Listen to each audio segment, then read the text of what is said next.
Nice. Great. Thank you, Caitlin, for the live streaming. All right, great. And I will hit the record button. Thank you. Hello, Patrick. Hello, David. And Craig, Brian, yay. Okay. So yeah, let's get started. And if people join us along the way, that's great too. Mhm. So welcome and everyone in in watching via YouTube. Yeah, and the beauty of having a quality crowd such as yourselves is that we'll have a chance to have you introduce yourselves to one another, in addition to ourselves, and then we can carry on with the business at hand. So why don't we start with Brian, our esteemed Wisconsin Arts Board member. He can introduce himself to you, even if his scanner is going off in the background. I'm going to take a pause in the scan. I'm scanning my shuttered venue operator grant supporting details to write it off. My name is Brian Kelsey. I'm the managing director for Peninsula Players Theater in Door County, and I am the vice chair of the Wisconsin Arts Board. Very good. Head of the External Relations Committee. And head of External Relations Committee. All righty. Very nice. All right, Craig, go next. I'm Craig Kinnett. I work currently at the Boys and Girls Club of Greater Green Bay as their creative arts specialist. I don't think I'm the only one that exists in the nation right now, so that's kind of exciting. Doing a lot of work with kids, but I'm also working on a comic book about our pandemic year, the very first pandemic year that we had, which was supposed to be with kids' work in it, but those lazy little buggers didn't get as much done as I would hope. Parenting two of those teenagers myself, I'm betting that you know that laziness has nothing to do with it. Mm-hmm. Very good. David, say hello to the people.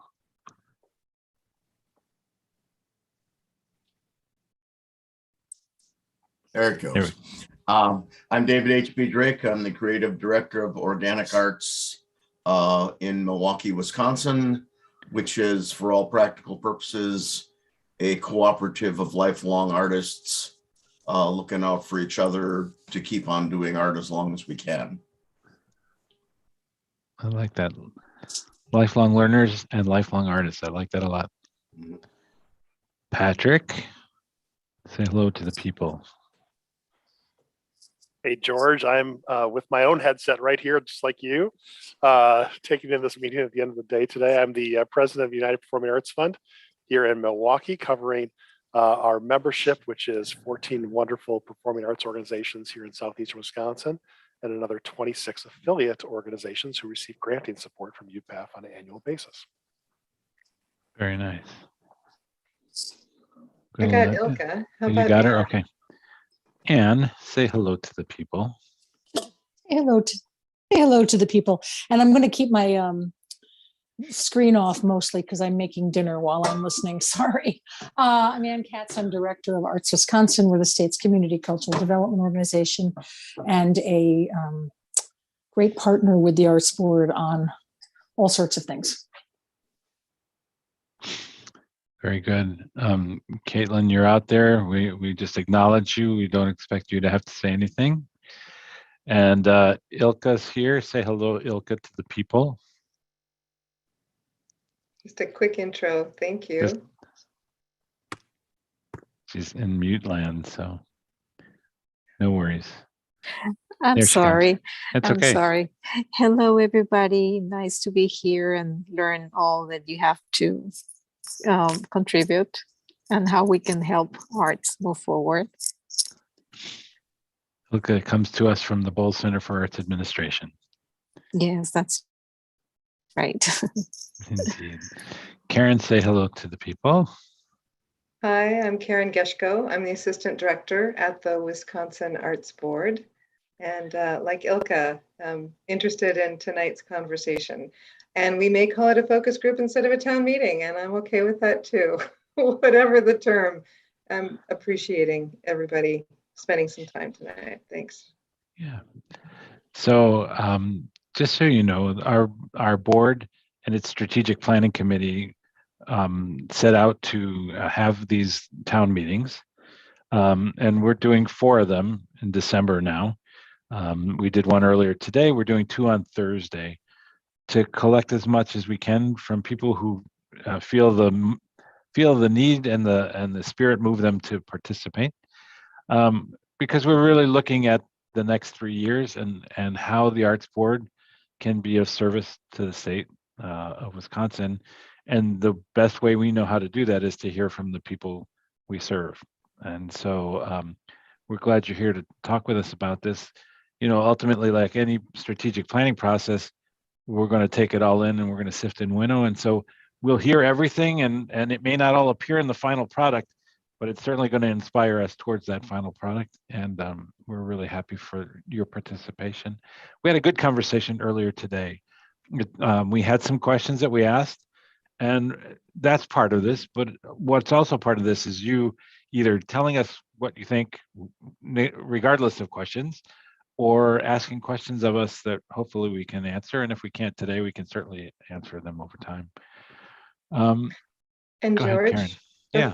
before we start in on those, I wonder if you could just do a quick check-in on what's going on with the Arts Board these days, unless you were just about to do that, in which case my apology for. Well, no, and it's always happy to have the prompt. But so the first thing, you guys don't need to know this, but of course we're the Arts Board. Of course, that means there's a 15-member board appointed by the governor that comes from all throughout the state. We're best known still as a grant maker, but we're of course more than that. Always have been. It's about making connections, people to people, and it's also about providing resource, whether that's information in the written form or video or any other way. For us, we've just gone through a process to adjudicate grants for the Wisconsin Arts Rescue Plan or program, which was the money we received from the National Endowment for the Arts for the from the American Rescue Plan. And the board met in Milwaukee in part on Friday. In fact, they met virtually, and there were a few of us in Milwaukee. As COVID would have it, there's not a lot of getting together in person these days. So doing that, doing the creation and presentation grant, and trying, as we will, to make sure that the legislature does right by the monies we've received from the National Endowment for the Arts. You know, it is our role and responsibility to match any grant we get from the NEA dollar for dollar. Unfortunately, the way the state's budget process is currently set up, we received $887,000 this year, which was $80,000 more than we got the year before. And then coupled with a lack of match from the previous year, what we're looking for is $109,200 from our friends in the legislature. So that process is ongoing. And of course, the challenge is if they don't fulfill that match, then we can't draw down all the money we receive from the National Endowment, and therefore that will leave a hole in the budget as we know it today. So our work is cut out for us. We certainly don't know yet when that 1310 meeting will take place, and we're saying will in the hope that it will.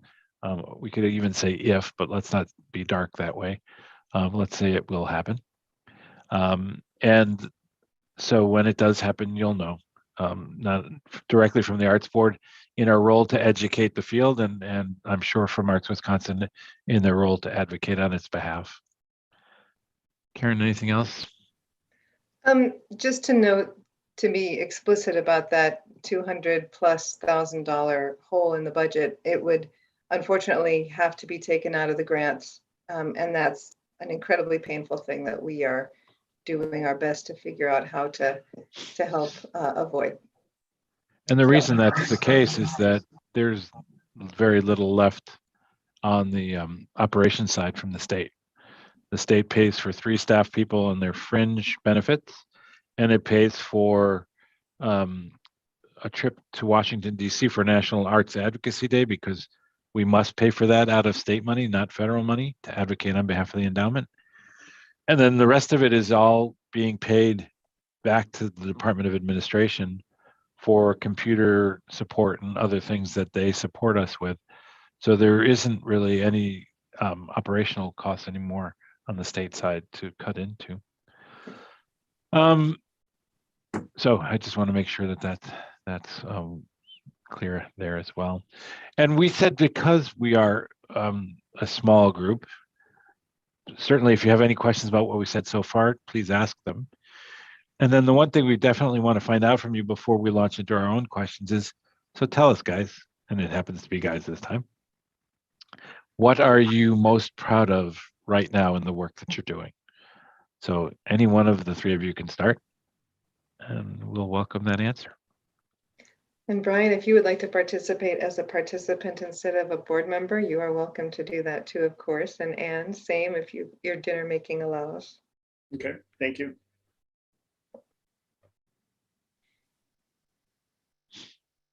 I know Craig, it's hard are to you gonna pick say from all the that? good things. Okay, everybody's going to be shy. My job is not to be shy. So anyhow, what Organics Arts has been doing, a lot of what we do is with senior citizens. So like most performing artists, the last 2 years have been pretty bleak. And we've done a lot of Zoom video performing. I actually put together a TV studio in my back room here. And we have not only been doing live stream to audiences, both coffee house type audiences and senior places.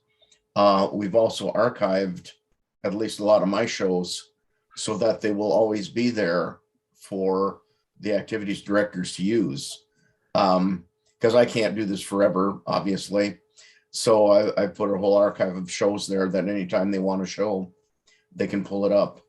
The other thing we did was the city of Milwaukee gave us a support grant also because of COVID, specifically to be used in Milwaukee. So I charged every one of my artists. I said, look, if we have 10 artists, we split it 10 ways, $250 a piece. I'll pay each of you $250 to go find a nonprofit group and do a show for them, preferably a fundraiser that raises funds for their organization. So we've I've done, well, I'm Discovery World Santa Claus for one thing this year. And I was also their pirate for their Halloween program. Michael Drake, who's no relation, he's trumpeter. He's doing a performance for the Christmas Day dinner at a homeless shelter. One of the churches in town does a big Christmas dinner for him. He's going to provide entertainment. Gene Andrew, who is our lead storyteller, put together, there's an annual conference called Celebration, which is adult storytelling, which he put the whole thing together on Zoom this year. And so that went out across the Midwest, as far as I know, that kind of thing. David, you've once again proven your own axiom that the artists are the greatest philanthropists. And not only did they do that normally with what they do, but you took the money that was given to you by somebody else and turned it around again and gave it. So my question for you, David, was, so when you played the pirate, did you collect the booty and then as Santa you give that away? It's a thought. The one hang up with both bits is that I have to keep a distance from the kids, obviously. So basically the pirate had a whole display of pirate objects about 5 feet worth between me and the kids. And I would explain different pirate things. Well, knot tying and gold coins and telescopes and stuff. For Santa, we basically have the kids on a bench facing me about 4 feet away, and then we spin them around and take a picture when they're done talking to me. But I don't want to make any direct contact. No, that's wise. I can't afford to get sick. Oh, yeah. Very good. So that's what we've been up to. Okay, great. Yep, we're looking to see what you're most proud of, and that's a lot to be proud of. Patrick, Craig, which of you would like to weigh in? I could just share a few comments. George, first, thank you for organizing this and hosting these throughout the state. I think it's wonderful to get this feedback and to continue the strategic planning efforts and all the good work that the Wisconsin Arts Board does for so many of the creatives and their artists in our community. So thank you very much. In terms of where we're thankful for, I would say there's a lot of gratitude that we saw a donor community stay with us at a time when they were not able to experience the arts as fully as they experienced it before. So it was really on a lot of faith and commitment. We certainly shared the message of the artist and how the unemployment rate, during this time frame of COVID was just exceptional in terms of the numbers of people who were unemployed at some point in time, and how these are people who contribute so much to our community, not only in the form of their talent, but all the ways in which you're just talking about giving back and the philanthropy and everything else that just extends the goodwill of their talents into the community. So that's what we were really appreciative of. We are hopeful that the fact that people can now experience, at least in southeastern Wisconsin, live performances, the fact that all of the members of UPAF are doing something that's relative to their mission, either performance or outreach or schoolwork, those are all things that we know is not true across the nation, because many organizations in different parts of the country, even if they do have other resources, either from state or from private sources, you don't see this full return as we're seeing right now in southeastern Wisconsin. So we're very thankful for that as well. I would say that at the going forward, though, there's a lot of harm that's been caused due to COVID, and we have an artist and a talent pool that really needs to continue to be supported. Know that they're supported. Know that there are more resources coming to continue to help them do their craft and do their work. That's something that we're hopeful to see a lot more of that support, because people are attending those performances, kind of give that standing ovation back and saying thank you again. But we've asked a lot of people, and many people have really stretched. Others have just stepped away during this time frame because, again, they just weren't as engaged, and that's unfortunate, because I think, to David's point, there was a lot that was happening, a lot in the virtual space. Some of that virtual activity continues and makes a difference to many people who don't have access otherwise. So those are all the things kind of like running through our collective discussions at this moment. Great. And Craig?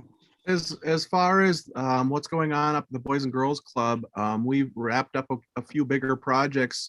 But the thing that I've learned the most in the last couple of months is that my kids currently can't really look at long-term projects. They're looking at more short-term projects just for their own sanity and their own engagement. The thing that I'm the most proudest of is I grew up in a small central part of Wisconsin here where the arts really weren't that much of a focus.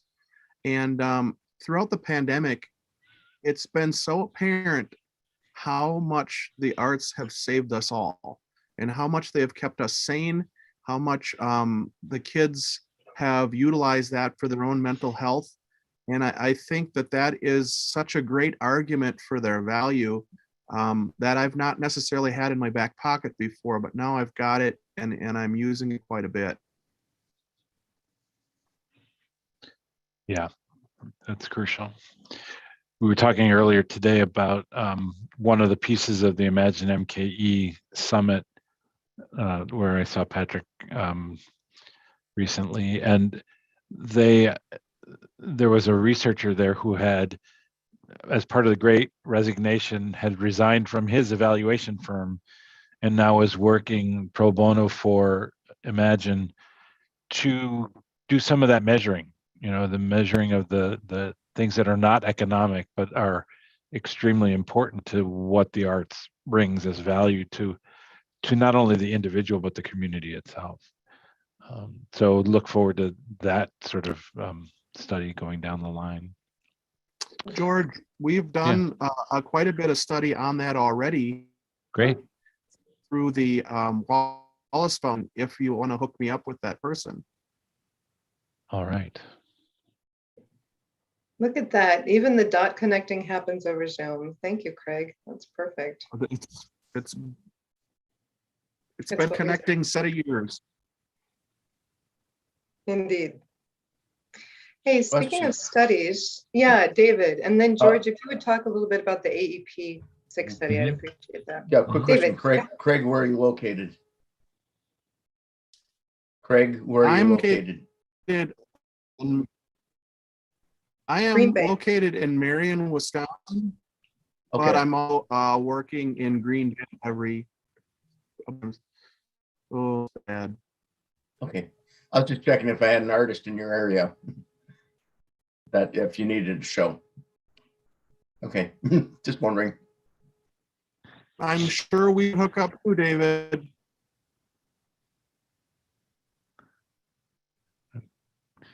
Yeah, we're having a little bit of lag on your video feed, Craig. So just so you know. David's good. Okay, so Karen mentioned the Arts and Economic Prosperity 6. One of the tools that we've been happy to participate in over time is the Arts and Economic Prosperity, which is a study done by Americans for the Arts of nonprofit arts organizations and their audiences. It's called 6 because there have been 6 of them. The Arts Board has been involved in all 6. And because of our involvement as the state agency, communities get a chance to participate at half price. I'm happy to say in this particular screen that we're looking at, we have Door County involved, we have Green Bay involved, thanks to the Widener Center and the Green Bay Community Foundation. And we have Milwaukee involved through Imagine MKE. So, and Madison, yeah. and Madison for sure, through Dane County. So there we go. I mean, so our state will have information. Now, I think Americans for the Arts knows full well that the numbers are going to be different than what they were when they did AEP 5. But that's equally important to note. You know, if there's been a major hit to the industry, it should show up in the numbers, and those numbers should be explained to all policymakers as to why that decrease is not only detrimental to the arts, but it's also detrimental to the communities they serve. And of course, the other is also true. If the numbers are positive in communities, those numbers will be trumpeted. The numbers of the Arts and Economic Prosperity are paired with, and we use in collaboration with the Bureau of Economic Analysis figures, which come out of the U.S. Department of Commerce's Bureau of Economic Analysis, and it is in partnership with the National Endowment for the Arts. Those numbers tell us that in Wisconsin, the arts and culture are a $10.9 billion industry. Now that's first of all, anytime you use a B with the arts, not just to mention that you use a B with the arts in Wisconsin, that's going to set people up and they're going to say, what are you talking about? But this is, as it's been explained to us, the preeminent shop of economists in the world, right? So these are not just some rinky-dink guys pushing a few numbers around. This is the greatest economic shop in the world. And so through their arts and culture production service account, they come up with these numbers for our state. We're able to compare our state against other states and to look at it as a nation and show where this particular industry, and we can call it that, aligns with other industries across the nation. Hey, George, just to add a couple of details there. Yeah. This is a study that we are engaging AFTA to do for the entire state of Wisconsin, and then the different communities have separate studies done for theirs. So it all augments the state one. The beginning is in April, right? I think they're going to begin measuring audience impact and getting organization numbers roundabout then. So it's not so much what we have gone through so far, it is what we are moving through as of April, and then for the next maybe 12 months. Not quite sure how they're doing it. They're tweaking it a little bit this time. Yeah. So we'll see. Yep. No, that's good. And they added a DEI component to it, a greater focus, which is nice. Yes, that's new this time around. So our strategic planning committee, which is awesome, developed a whole bunch of questions that we sort of whittled down to about 8. And I'm thinking maybe it would be interesting to, first of all, ask if you guys have anything burning that you absolutely want to make sure we talk about, put it out there. And then I was going to sort of walk through each of those questions and let you hear them, maybe spark a few ideas, and then revisit them. So if you have some responses, that'd be great. And if you don't, or if people who are watching this on YouTube do have some thoughts, to email us at artsboard@wisconsin.gov. And we would love your input, because it truly does shape our work for the next 6 months, year, maybe 3. So hard to project that far out right now. So what do you think? Anything burning that you guys want to absolutely bring up right now before I kind of run through those questions? David? You know, the thing I always bring up, which is I think we need a statewide artist directory online, at least parallel to what exists on Portal Wisconsin for visual artists. You know, minimally that. And you have offered so many good ideas on how that can happen. You have offered people, you have offered volunteers, you have offered resources, because you're right, it is an important tool that we haven't done since moving into tourism, you know, and joining forces with them. So it's 10 years. I don't even know if the on your website, which has probably been redone at least once or twice, but there used to be the performing artist directory button, you know, down the side. Probably isn't there anymore.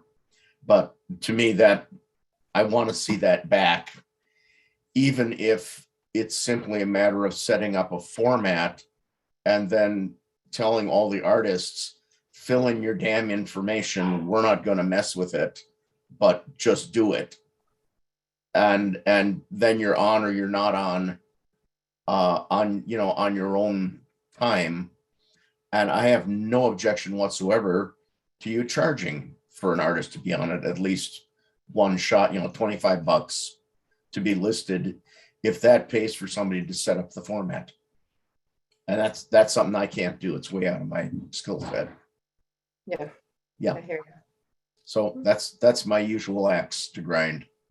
And the directory, just to reiterate it for others, is so that those artists can get gigs, and so that people who are looking to book artists can go there to find performing artists. Yeah.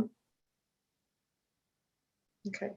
Thanks, David. Yeah. Well, especially if is Pan Wisconsin still going? Okay. Well, the Wisconsin Presenters Network continues. Okay. And what was Pan Wisconsin became part of what is now Creation and Presentation as a grant making program. So that program evolved into Creation and Presentation. Yeah. But WPN still exists for sure. Well, my point being, back when the physical book directory existed, I got gigs out as far as South Dakota because of that. And, you know, so the Pan Wisconsin types, even from other states, would go to your site to find out who's who and performing artists from Wisconsin. So to me, it's an incredibly important tool. And back when schools brought in artists, they'd go there too. Yeah. So, and times have changed. You mentioned Portal, and that was our experience with actually the folk arts site that we had as well.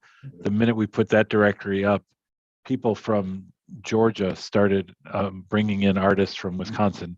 So it was an unexpected consequence of having done that.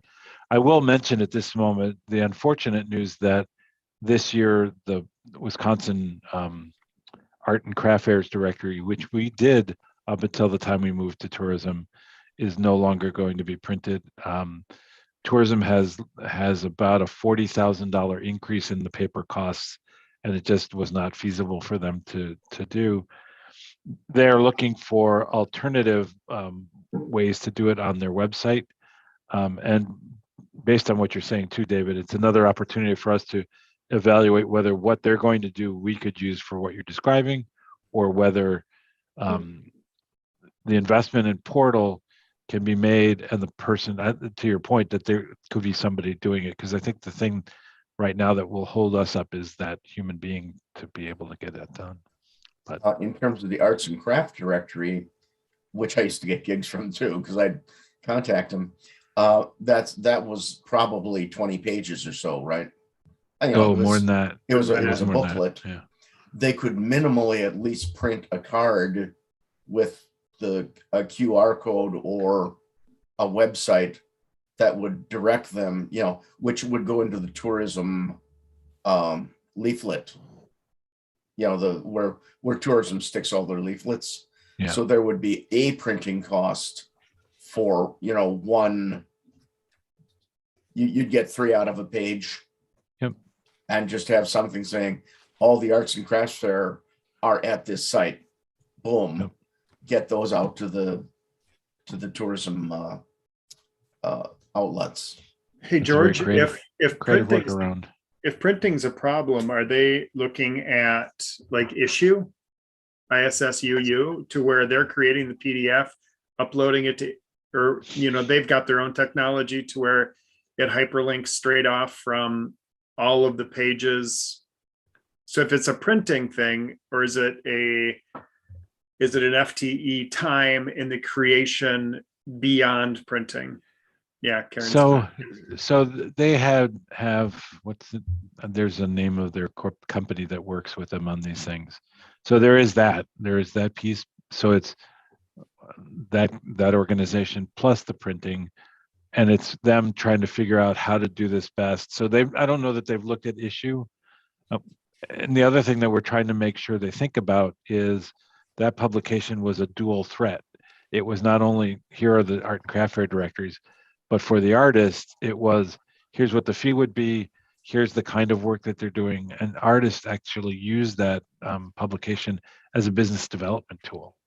And so if it becomes simply a tourism piece, then we lose something important for the artists along the way. So that's a conversation that's ongoing here in the office, to just try to get people to think about this and be creative, as you just were, David, about all of it. Yeah. Well, I would send postcards to all the arts and crafts fairs, asking them if they would want a folk artist singing songs amid the crafters. And I'd probably get, back in 10 years ago, I'd be getting at least 3-4 a summer. It's a gig. Yep. It's a business development tool, as George said. Yeah. So something about what you just said, George, sparked something else, but it is gone at this point. It may come back. Anything else that you guys want to talk about before I run through those questions? See if anything grabs your attention. Patrick, yeah. Well, I'm just, in general, I think this is me coming back to a sector that I once worked in heavily and knew back in this past year, back into the arts sector. There are some things that seemingly haven't changed over a long period of time. And one of them is the overall public support for the arts, not only the artists, but the arts institutions as well. And, there's been great work, I think, overall with George's leadership in promoting what we have. You see it many times over through visitor bureaus and others who promote the arts assets first and foremost, is why you come to these locations in our state. But the dollars just don't flow. And I don't know if it is the messaging, if it is the argument that's being made. I know for some time it was around economic impact. And for as well as that argument's been said, it hasn't moved the dial on some of the funding resources. So that's kind of what I'm just open to is there a message point? Is there a different way in which this needs to be reflected upon to really unlock more of those public dollars? That would be, go ahead, George. I know Ann will want to weigh in, and I think part of this is something that Bob Lynch, who was at American Street Art, said a lot, which was you really need to be able to speak the language of the person you're talking to. So whoever that policymaker is, if economic impact is something they care about, then they'll listen to you and they'll follow through on that. But if they care about arts education or at-risk youth, then you have to speak that language. And so part of it is the multiple languages we have to speak, and being more resolute and laser focused on who we're speaking to and what message is going to be the best. And I think the other thing is to develop that cadre of people who can move the needle, who can pick up the phone and call the governor's office and say, I need to talk to you about the arts. And his people will answer the phone, right? And so we often call them the grass tops, right? And I think in many ways, your organization has those grass tops or is connected to the grass tops in that way, that they can pick up the phone and call, whether it is the governor or the key head people in the legislature, if again, we're talking about government money. And those same people who can speak to corporate leaders and shake those dollars loose from corporate leaders. You know, often we're speaking to a level that's not getting us to that place. And I'm going to turn it to you because you have thoughts, I'm sure, in this regard.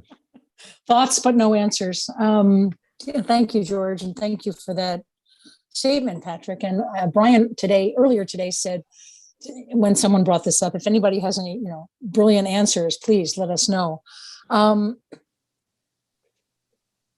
We get hung up in terms of public funding on the state level.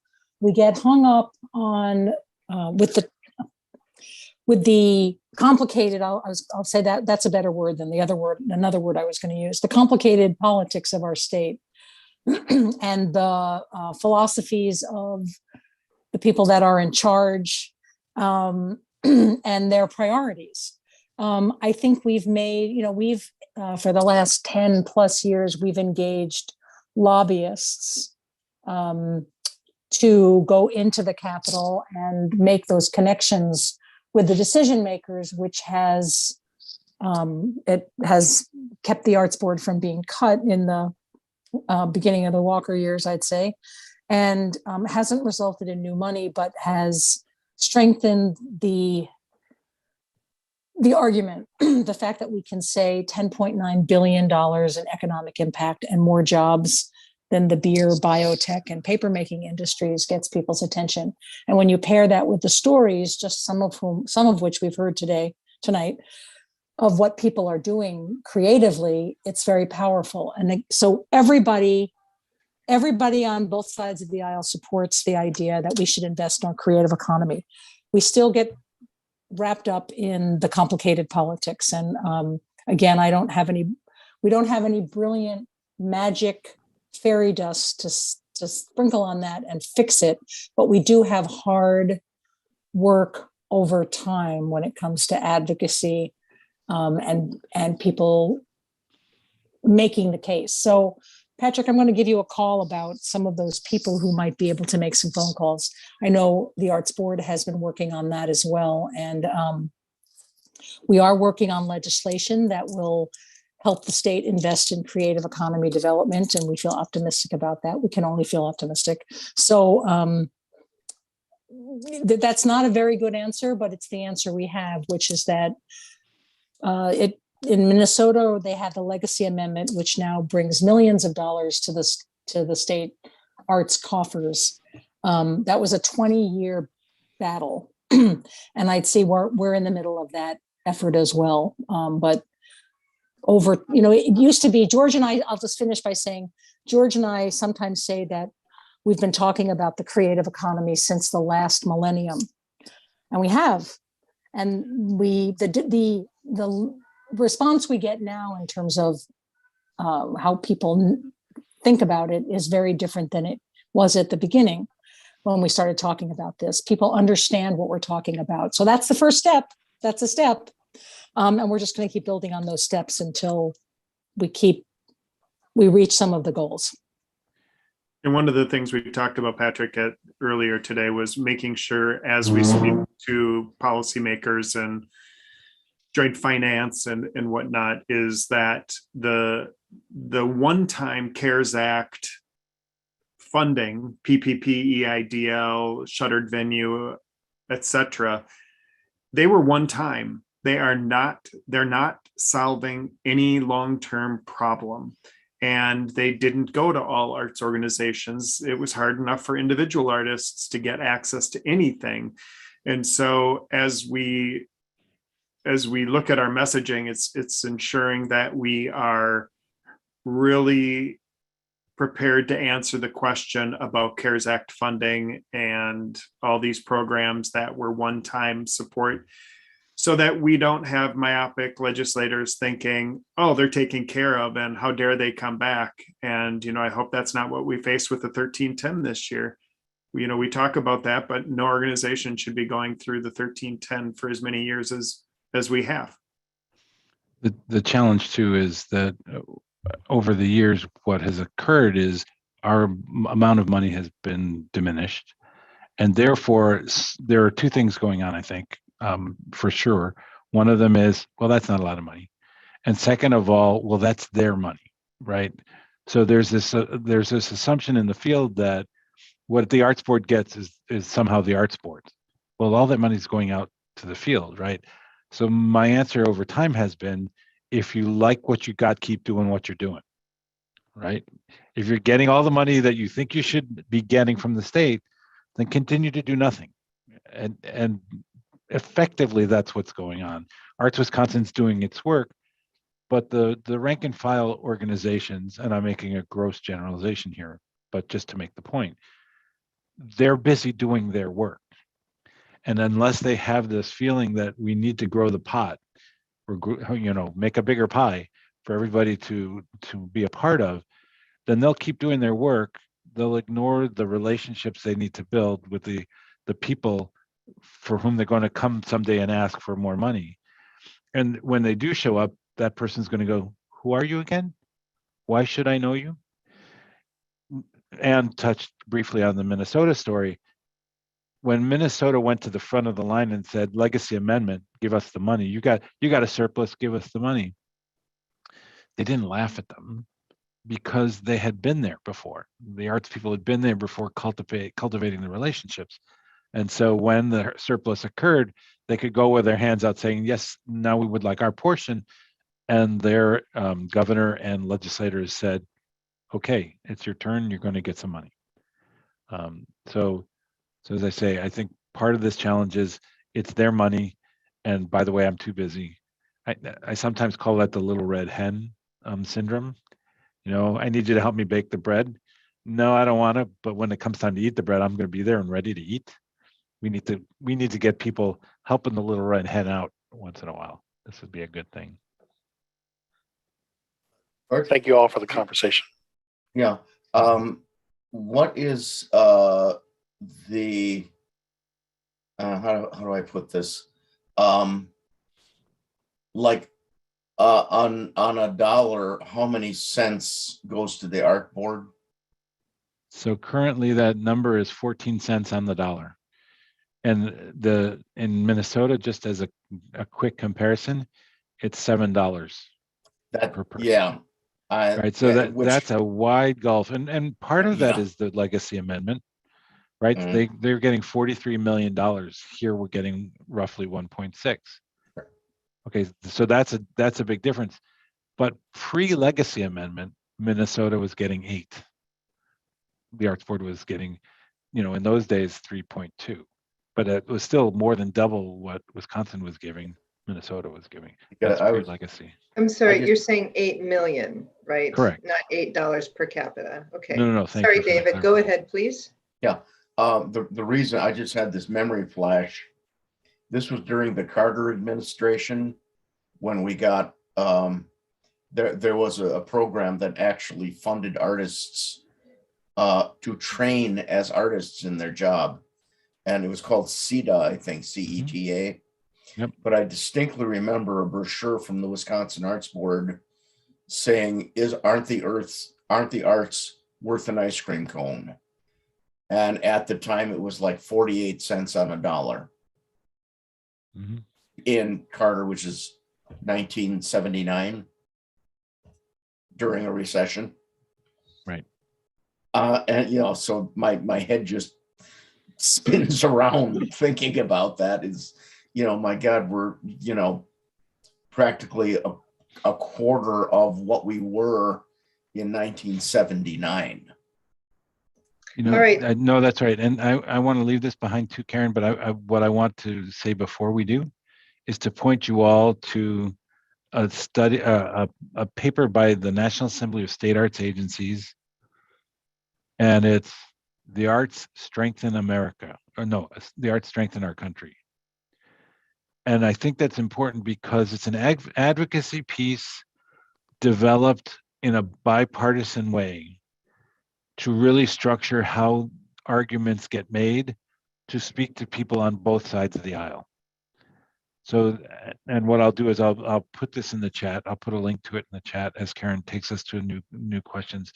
But I commend that to you because I think it's really a good piece for not only the theory that they learned in having these discussions, but they also provide templates for how to have discussions about these issues that we've been talking about. And I'll do that now, In Karen, fact, so you can carry on. we feel so strongly about it that we have 5 tiles at the top of our website, and it is on one of those tiles. I'll link to that study a little bit. So it's awesome. Thank you, George, for mentioning that. All right, just to spin through these and see if any of them resonate with you all. Here are the questions. Grant funds are given in terms of what arts organizations would appreciate more of, certainly, and artists. Beyond that, other than grant funds, how could the Wisconsin Arts Board be more relevant in your own community? So if there are any gaps that that you see the Arts Board potentially being able to help address. The next question is, what should the Arts Board be focusing on in the coming years? Maybe I'll say 6 months to a year or two. The next is, what types of partnerships are most valuable to the advancement of the arts across Wisconsin? How could they facilitate important goals across the state and in specific regions and cities and communities like your own?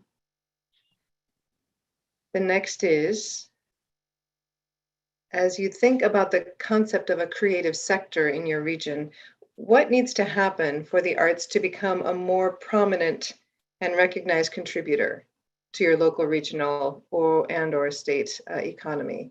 I think the people on this call probably understand the creative sector and understand what role the arts play, but there isn't always a recognition of that contribution on the local level. So how could the Arts Board help you promote a thriving creative sector in your region and our state? And any ideas for how to make the arts a little more prominent in that conversation? The next one is, how do you think the Arts Board can help you take advantage of the opportunities to serve and highlight the ever diversifying communities of our state? And then the Arts Board envisions arts education as an important part of every child's education. Curious about the state of arts education in your community and how the Arts Board can work with you to achieve this vision of arts ed as an important part of every child's education. And I think I'll leave it there. The other is just sort of the catch-all, anything overlooked or items specific to your community that you'd like to call attention to. All right. So I'm happy to go through those again, if that would be helpful, or if anything just kind of stood out as you were listening that sparked a thought. You want to do it one at a time, or? I think, yeah, thank you. I think I'll go with Craig first. He unmuted just a sec ago. Thanks, David. Yeah, Craig. I was just wondering if you could copy paste those into the chat. Of course, So thank you. Yes, thank you. All right. And David, while I'm copying and pasting, anything jump out at you there? Yeah, okay, question number 1. What can the Arts Board do over and above the obvious granting? I would like to see the Arts Board shake the Department of Tourism by the throat and say, damn it, we're doing incredible things for tourism. Help us advertise the arts. In other words, the Department of Tourism has a lot more promotion clout than probably just about any other department in the state. They have put the arts as a tourism asset, but I don't see the Department of Tourism promoting what we have. So I'd David, yeah, I'll jump in on that Cool. one because I think it's a tough, it's a hard question that you're asking to answer. I served on the Governor's Council on Tourism for many, many, many years, and I still serve on their marketing committee. You will be reassured to know that I constantly talk about the arts and look at things. They are in the position with their funding. It may seem like they have a lot of money. We're still rather underfunded from the department side for what they need to do. And their funding level is not as great that would allow the level of segmented marketing and niche marketing, which you're mentioning. Now, that's not to say that the assets of the state, the arts assets of the state shouldn't be brought to the forefront more. And we're really working with them on that. The change between when Secretary Klett was there versus Secretary Designee now, Ann Sayers, is that a lot of the marketing is directed by research. What is the research showing that the visitors to the state of Wisconsin, or those who have the perceived, their perceptions of Wisconsin, what is going to move the needle for them? Because they've got to get heads in beds, moving the room tax and within their communities, because their constituents at the DMO level, the destination management organizations, is pretty strong as well. That's not to scapegoat that the arts have been underrepresented, but I think that the Snowmobile Association would be standing right next to us saying we're right there. I think every group, and I know it from sitting on that committee, that every group does come to the department and says they feel underrepresented. Just keep in mind that it is a work in progress. It may seem like they have a lot of money. They don't, but also I think they've made an incredible home for the Department of Tourism, and really look at the Department of, the Wisconsin Arts Board. They've made a great home for the Wisconsin Arts Board within the Department of Tourism, and have given them the autonomy to still act as a state institution, yet under the umbrella of the Department of Tourism.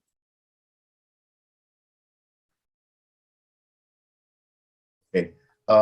Simple long run thought on that, and this relates to Portal, Wisconsin, is the Department of Tourism used to put out a print directory. I don't know if they do now, but every quarter there was what's going on in Wisconsin, for the next 3 months. And there was a big printout area of actual individual arts events. I don't know if that's in print anymore, but I've tried to get, they have a website that does have events on it, but it's a real bear to use their website. So if they made it easier, even just to get the listings up there, that's number one. And number two, if we could promote Portal, Wisconsin as the statewide arts directory, it's there, it exists. Nobody knows about it, or, not that many people. So we've got some stuff in place. I don't think it's being maximized. I know they're not printing as much because that's just, Ain't gonna happen. It's just antiquated, to be quite Sure. honest, from what the public is looking for and what research is showing. But understand a lot of the events they get and their marketing come directly from DMOs. So it's making sure that as you are performing in various communities, make sure that the DMO in that community or the organizers of the event they communicated that with their DMO, because they really feed all of that up through the state. With the DMO. A destination management organization. So in Door County, Marketing, right? destination, the marketing organization Destination responsible. marketing. Yeah. organization. You're right. Destination marketing. Thank you, Karen. Chamber of Commerce, basically. No, Chamber of Commerce focuses on business. A DMO is focusing on promoting the assets of a community from a visitorship standpoint in the marketing. There are organizations, depending on what the maturity level of a destination is, will tell you whether it's a CVB, it's a DMO, Convention Visitor Bureau, a destination management marketing organization, or a chamber. Is there a list somewhere? Yes, it's on the Travel Wisconsin site, is all the partners. And also you can go to discover, what is it? Destination Wisconsin, which is the organization. It used to be called the Wisconsin Association of Convention and Visitors Bureaus. Now it's Destination Wisconsin. So they list them out there.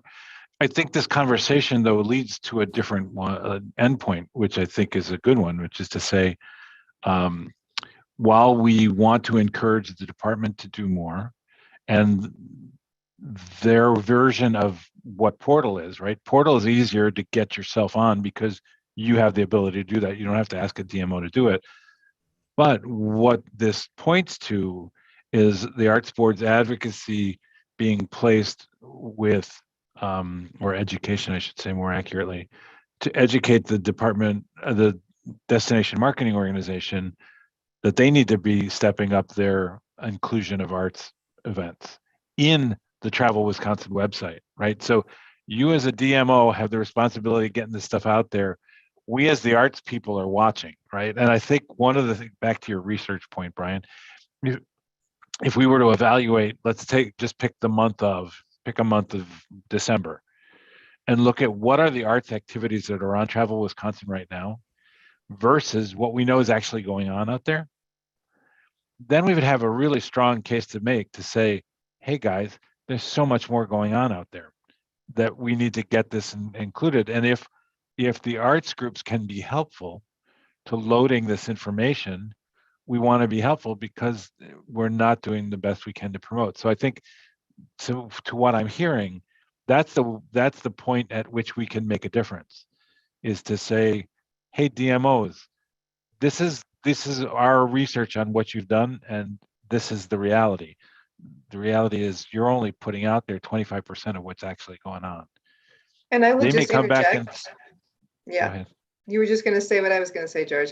I've spoken with any number of them who would be delighted to put more information in, but they need the arts groups and artists to let them know, because they don't have eyes everywhere. No matter how small the community, it's hard to do that. So yeah, lots and lots of sorry. Yeah, in that sense, it would help the arts groups to have a central point to send the information that could disseminate the DMOs, as opposed to trying to find each individual one. So that's where I see Portal, Wisconsin as being the place you can fill in to cover the whole state. Yeah, if you're touring, you're going to be of interest to 18 DMOs if you are traveling to 18 different communities. Yeah, good point. Thank you, David. Great. Just to expand that thought, one logical extension to it is to say in that research, not only what's going on and what's on the Travel Wisconsin site, but what's on the DMO site itself, to see if in fact the local site has more things on it than the Travel Wisconsin site, right? And it's just as a way of understanding how the system is working. I think we have an anecdotal way of thinking about how that works, but it'd be interesting to have the numbers. And we could pick a smaller DMO. We don't have to pick Milwaukee to start. Yeah, That might be a little hard, but That's we a tough could pick one. a smaller one and see what we could come up with there. And Door County is a good example, David. I mean, we have the Peninsula Pulse, who has got huge event calendar, and all of the community, the 19 communities in Door County as well, are feeding up through the destination Door County. But it is a more mature destination than some of the other ones and has greater resource. But the arts we're still talking about how are we better represented? And it goes back to that AEP report that we were talking about, Arts and Economic Prosperity. We talk about the economic impact, and we've used actual survey respondents saying they come to Door County exclusively for the arts. And we really pull those out to show the heads in bed, the room nights, the peripheral spending through restaurants, through stores. But I understand that not every community has the ability to do this. This has been really helpful. Thank you. Taking notes. Patrick, I'm just, I'm just looking at the questions here, and thank you for putting those in the chat. You know, I think this when this idea of where the Wisconsin Arts Board can be focusing on, you know, there's something about this shared universal message that is tying together local arts agencies along with what the state is saying. And I think it was Brian, it was a good example of that, right? You know, when you have here in Door County, this fantastic example of how people come to the area specifically for the arts, wanting to be immersed in the arts. How much are those local messaging points consistent with the Wisconsin Arts Board's messaging points? So that we are kind of focused, as you said earlier, George, on a common core message. I understand that it's going to have to be somewhat different for who the audience is, but there are some things that I think we just need to be kind of universal in our message and pitch. So if that is, you know, dedicated resources for those conferences, for the marketing, for whatever that is, there seems to be probably something that might be better there spent than just through some of the granting opportunities. I'm interested in if you want to carry that just a step further to say what might be some of those universal points that you're thinking about. Well, you know, as we're saying, I think for anything from a it depends on the audience that you're speaking to, and you know, certainly if we're speaking to you know, from a tourism lens, you're talking about those who are traveling within their state or traveling to the state, and so that I think is part of that argument. You know, the number one, just it's not just what people say; it's all the visuals that are being utilized in media that are expressing and using the arts in some way to promote those communities. There's something right now about just it's not about the words. I think sometimes it's about the visual and the story that goes along with that. Because again, it goes back to my earlier point, you know, and Brian just said that how we can tout the economic impact, that doesn't have the stickiness as potentially a visual with a family that is experiencing arts programming that otherwise, you know, would not be in that environment to do so. So I'm not giving you the best answer, George. I think probably have to think through that a little bit more, but it's partly who's the audience, showcasing things in a way that is a little more visual as well with it. Yeah, I mean, when you're talking, I'm thinking, you know, the arts help build bridges, the arts help healing, the arts help bring joy, the arts have an economic impact, the arts, you know, the menu, right? And then the visuals from your experience that go along with those. That's helpful. Thank you, Patrick. Yeah. I mean, the arts create sense of place. The arts create, you know, the concept of wanting to live somewhere, having the amenities that make you want to be there. And let me just point back again to that piece that I referenced before, the arts and creativity strengthen our nation, because it has that very thought process, the arts and well-being, et cetera. So take a look at that. I think that's really important to kind of follow on that. The department needs and always does need visuals from the arts community, and it also needs B-roll if it exists, you know, for video as well. And I think one of the things that we could be helpful to, and this is something to think about with the marketing team of the department, is getting from them again what they need as far as imagery, as far as what technical things somebody who's submitting should have, and then getting that information to the field so it can and give those things. We also collect work with our final reports. Our final report requirements, as far as those images are concerned, should sync up with the department, so that if I submit it to the Arts Board, I don't have to submit it again to tourism. We can make those available.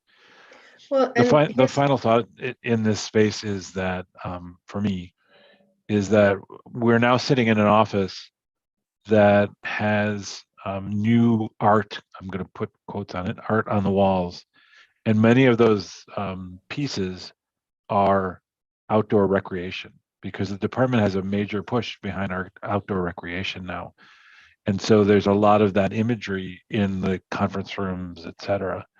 And so one of the things we can be helpful to here just in the space is, especially in our space, to lift up the imagery of the arts within the Arts Board small section of the department's offices. So people who visit the offices not only get the outdoor rec message, but also the arts and culture message. George, just a small thing on that one topic. All that imagery had to be shot by somebody, right? That's a creative who did that. Right. And is there any attribution to the creatives that help put that together? And is that recognized in some form when people see these wonderful images? That's a great That's question. a great question. When we do ours, we definitely ask of the people who are submitting to us those questions: who shot it, who's got the right to it, whatever. In a lot of the cases for the department, they hire people to go out and shoot on their behalf. But the stuff that comes in from the outside, we'll look into that, what kind of crediting gets done. And we do, Patrick, so anything at Peninsula Players, we own them, but we give full credit back to the photographer. He's got a book that he sells, and we've chosen to carry it in our canteen so it can be purchased as well. And just so you know, we have just moved offices. George, I don't know if you mentioned that and I missed it or not, but Nope. So in the middle of a pandemic, tourism and the Arts Board headed off from the Capitol Square to the West Beltline in Madison. So we have a new suite of offices. So decorating and putting art on the walls has been one of those things we're sort of paying attention to right now. So that's a great reminder, just to make sure that there are attributions. I know that one of their staff people, at least, used to take a lot of photos. So, but good to have that there. It also occurs to me that as we ask people to submit images with their final reports, that we can be more explicit and say, check back in on what your goals were that you talked about, either for this project or for your work. Why do you do what you do? What is the difference that you want to make? And whatever that is, may your images reflect you succeeding in doing that. So we're not here to tell people what their goals should be, but once they've articulated them, how do you know if you succeeded? And here are some images that further that. So that may be deepening that public value conversation in a different way again. And I appreciate your reminder that images are at least as powerful as words, depending on who you are in that mix. The other piece, George, it may be time, I'm sort of leading that book group on some of those reports that I'm desperately trying to get to, because I really want to read them, but I'm just not making the time because there's just so many other things to do. But if I have a group to whom I am accountable for reading them and then discussing them, I find it's amazing how much more I prioritize getting to those. So I wonder if it would be helpful to do a webinar on that, Arts and Creativity Strengthen Our Nation, or a sort of discussion thing. So the reading and then the discussing and actually getting real about some of those things. So I got a thumbs up on from Craig, thank you. He was nodding. Yeah, so I mean, I'm adding it to the list of ideas for sure. Reading through the things that you put on the side there too, Karen, I'm an idiot when it comes to possibilities for grants. And if there was a seminar that was just dedicated towards what is available to an artist or an art organization or things like that, I think could help us a ton. And David brought up that registry, and that's a great idea, but I like the idea of connecting with people face to face a little bit more, even if it's on Zoom, and even if your connection's really shitty. Um, but let's see what we can do to kind of get people together, because that's the one thing that the arts, when we're together, we can be inspired. We're needing more inspiration lately. To that, the reason I like to have the performer directory available is so you can find names and connections of artists that you may not know about. I know artists up in the Green Bay area who work with boys and, work with kids. They may not know about you. You may not know about them. That's the point of the directory, getting you guys together. Yeah, I think it's a both and. Yeah. I think it's a both and. I think I just the short time we were able to gather with the Imagine MKE group in their summit, it just reminded us all what we had missed over time. And while Omicron or whatever the next variant may keep us apart for a while, thinking about that and thinking about those in-person connections is not a either or, it's a yes and. We can think about those in-person connections, we can have that directory, and we can do these things on Zoom because we can. And in some respects, it's what has extended our ability to do the work, to be able to do this stuff virtually at a time when nobody had the bandwidth to travel. They couldn't anyway, but even if they could, given everything that was going on with their organization, they wouldn't have been able to do it. So this is great. Thank you. And Craig, you've inspired the idea that as we make project grants this year, it would be easy enough to ask the grant recipients to give us 1 minute of phone video on, hey, I just got an arts board grant, and this is what the project is, and really excited. And that, so a synopsis of their project in their words to other potential applicants, that isn't us writing, it isn't us whatevering, it's them, and then just posting that. So thank you for that idea. That sounds very much like what you do for GoFundMe. And, it just struck me, boy, if somebody got an arts board grant to just go on GoFundMe and say, hey, help me make the match. You'd essentially be doing the same 1 minute elevator pitch. Yeah, double up your purpose. Not only are you doing a 1 minute for us, but then go on to GoFundMe and raise your match and then some. I love that. Thank you. Yeah, or whatever platform, or use it and take it to your local, bank or corporation or lumberyard or whatever. I think just educating us as to what's available. I'm thinking of, I've run a film festival that we're reaching our 20th year with the Wildwood Film Festival, and it's the only one in the state of Wisconsin that's 100% dedicated to Wisconsin film talent. No other film festival can claim that. Pandemic killed us. We haven't had one for the last 2 years, and I don't know when we're going to be re-exploring it. But if I know that there were grants out there to help us build something again, it could revitalize what we need. And maybe have you take it into a hybrid. So in this new world, in this place we find ourselves now, we had 20 years of doing it this way. We are reimagining it to move forward in a slightly or maybe fundamentally new way. Yeah, that's definitely worth talking. And let's try to connect via phone at some point this month, Craig. We just announced that the Creative Communities Grant Program is open and accepting phase 1 applications. They're not due until mid-February, so lots of time. The other thing is, Craig, I don't know if you subscribe to the Wisconsin Arts News that we do every day, but in that particular publication, there's a section on opportunities. So grants that are being offered by outside the state or inside the state that are specific to whatever aspect of the arts is there. So we put those there with the deadlines and the links so that you can find those opportunities, but they're there. And so if you don't, definitely do subscribe to it. It's free and it just comes every day, hell or high water. George, I get that all the time, and I cannot believe how much work you guys put into that document.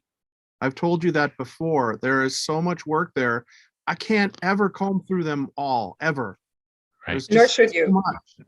Right. But the only thing that in this particular instance, there's one section that's about opportunities. So if you drop down to that section, that's all you have to do. And I try to make it easy for everybody by putting what's new and marking it as new when it becomes part of the list.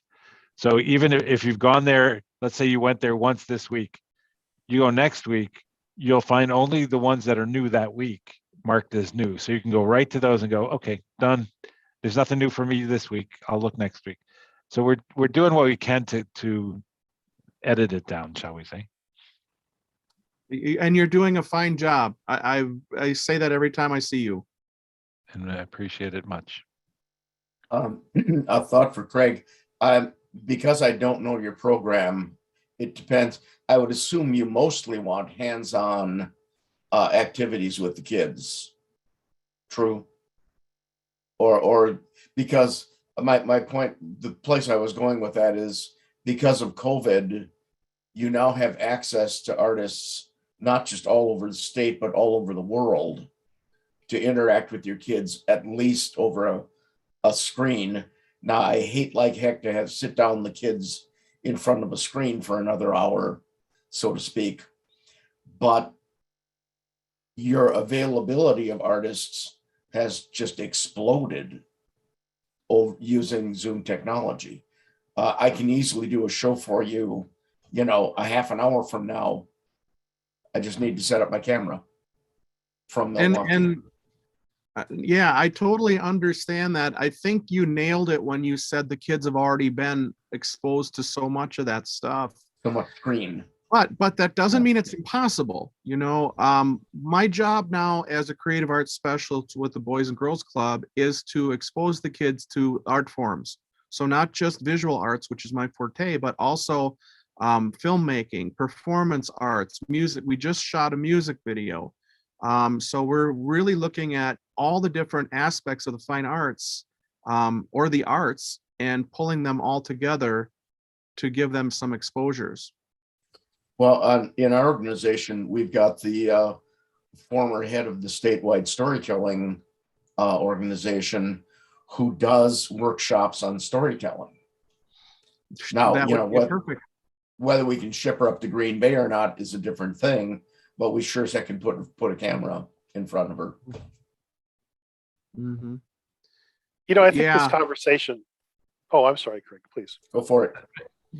Just the frustration that we have right now is just that lack of attention span that's been exaggerated. It has really been exaggerated quite a bit through this pandemic, and trying to find ways of engaging kids, it has to be something short term and exciting and explosive to really capture their attention.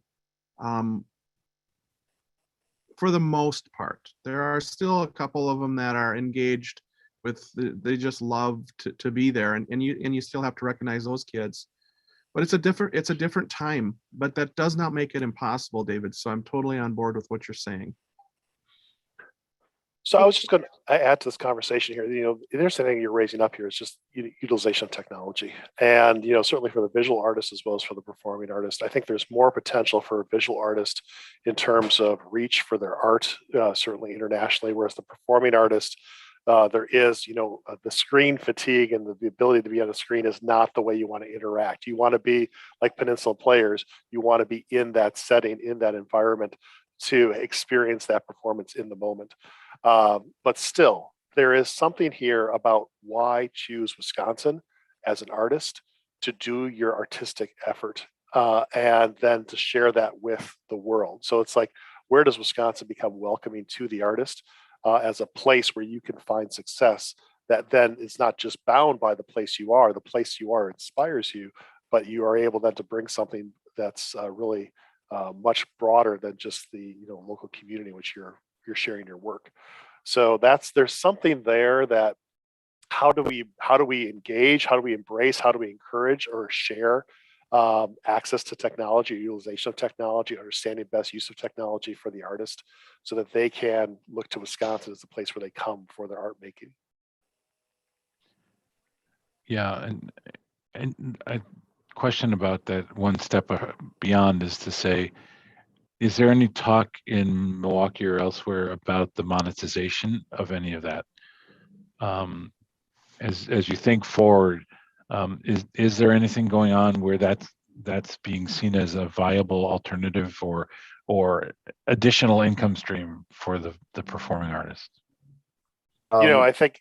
Oh, go ahead, Go for please, it. David. Go for it. I was just saying from my perspective right now, the only organization that's continued to look at from a monetary perspective is the Milwaukee Symphony Orchestra. They've stood that up. They have a clientele that is older, that is not going to come out during this time frame, no matter if they've been vaccinated or not. They're certainly living in different locations across the country as well at different times of the year. So they found value in streaming that, but that too, that's going to erode, I believe, over time, because it is still not the same as the actual experience. I think the reason why people stay connected is because it's their symphony and it's their artists that they know. Still, it still doesn't compare to the real experience. Others have gone away from that. They've focused very much on anything that's in person at this point in time and not investing in that.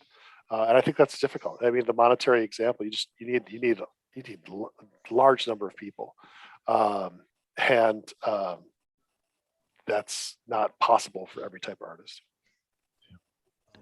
We're working on a much smaller scale, obviously. I think most of you probably should know Skip Jones, who is a folk singer out of Bowler, Wisconsin. And he and I have been talking about if we could put together a seniors arts channel, because a lot of what my artists do is we're playing for the senior citizens now, because we are senior citizens. We're playing for our peer group, but the reality is we can do shows either live or just simply recorded on YouTube. That could be seen. The nursing home activities director in Superior, Wisconsin could show their group one of my 1-hour shows and pay $10 for it on YouTube.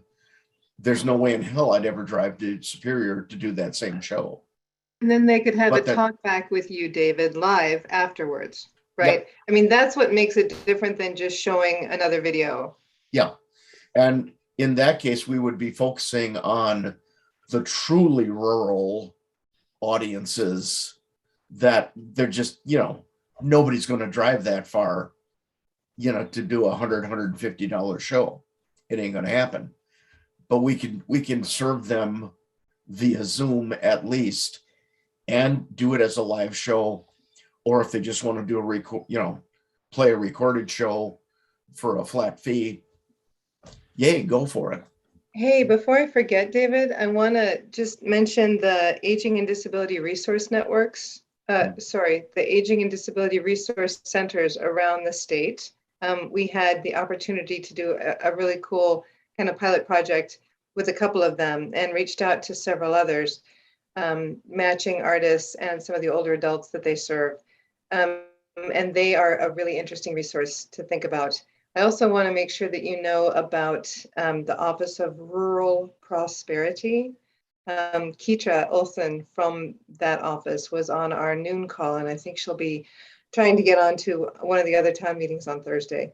But that is a resource also that you and I can email about afterwards. But you talk about serving the rural communities that's hard to monetize, hard to get there and make it make sense financially. But that's definitely worth a connect as well. Okay. Yep. Great. Thank you. So I can't believe that we're 4 minutes away from being done here. It's amazing how time flies when you're having good conversation. And I only raise it to let you know that we're that close, and that if there's anything you have forgotten to say or just thought of to say that you get a chance to say it before we thank you for being here.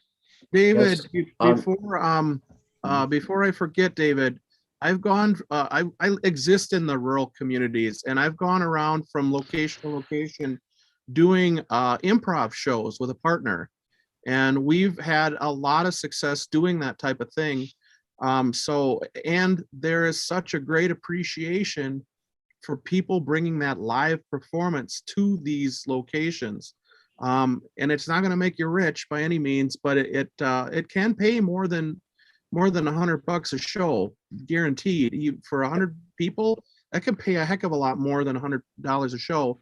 But please don't call your show the Senior Art Show, because I'm not ready to be a senior yet, and I'd like to check it out once in a while. I keep telling the activities directors, one of these days I'm just going to stay at the place. I just did a show for your senior center. I really like it. Got a room, But anyhow, I'm betting your place. David, thing, one thing, and then George, we're talking about age, and I think we need to mention the number 50. But please go ahead. Yeah, sure. David. Your number, I think it was number 6, arts and education, doesn't exist anymore. I mean, for all practical purposes, 20 years ago, there were a whole crowd of us doing artist in residence, school assemblies, all of that stuff. That whole market has just completely died. I don't know how to revive it. I'm happy to say it's alive and well in Door County. It is.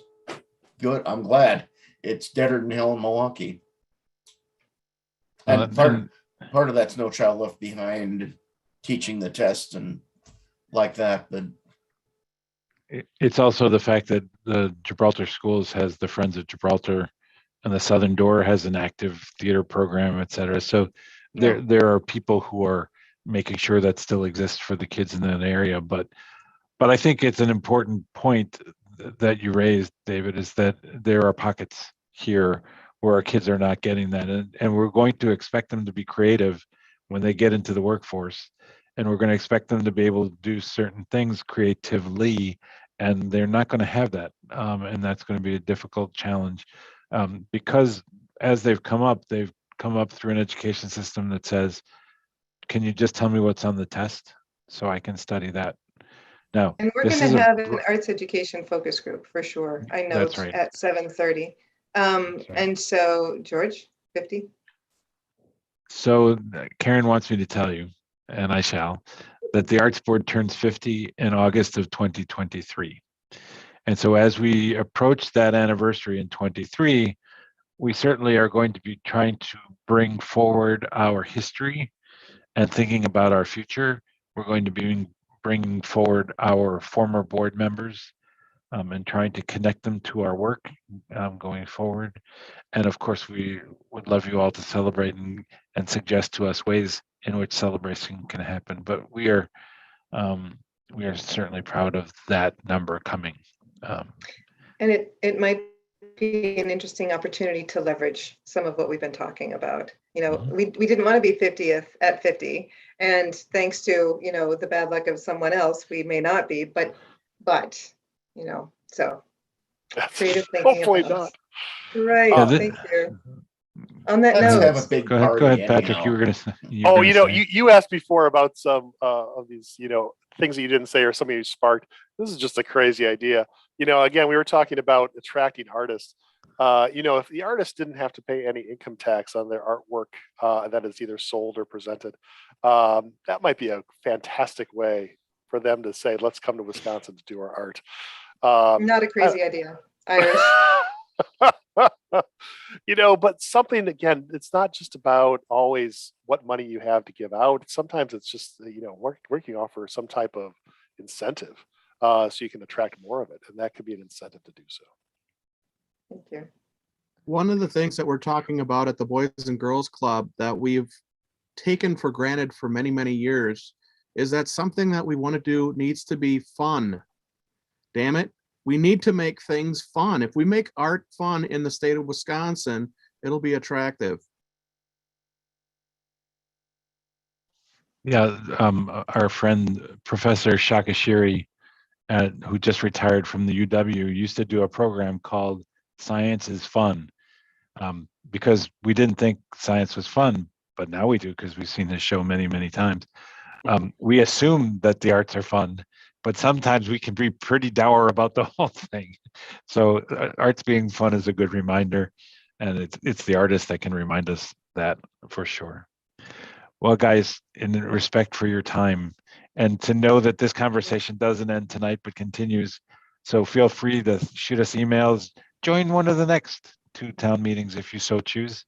But we're really happy that you chose tonight to be with us and give us more fodder for our planning process. So thanks. Thanks for all you're doing. Thank you, Great. guys. And you.